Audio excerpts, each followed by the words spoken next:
ایرانی وزیر خارجہ عباس عراقچی نے قومی سلامتی اور خارجہ پالیسی کمیٹی کو مذاکرات اور تجاویز و سفارشات پر بریفنگ دی ہے۔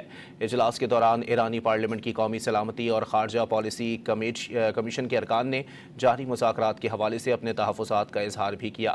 کمیشن نے اس بات پر زور دیا ہے کہ کسی بھی معاہدے میں ایران کے قومی مفادات کو اولین ترجیح دی جا رہی ہے۔ مذاکرات کا نتیجہ ایران پر عائد پابندیوں کے خاتمے اور خود مختاری کے تحفظ کی صورت میں نکلنا چاہیے۔ امریکہ کے غیر منطقی مطالبات کے سامنے جھکنے کے بجائے ٹھوس ضمانتیں حاصل کی جائیں۔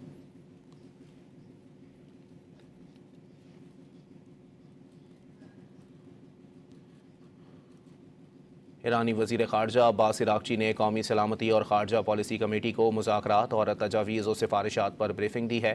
اجلاس کے دوران ایرانی پارلیمنٹ کی قومی سلامتی اور خارجہ پالیسی کمیشن کے ارکان نے جاری مذاکرات کے حوالے سے اپنے تحفظات کا اظہار بھی کیا۔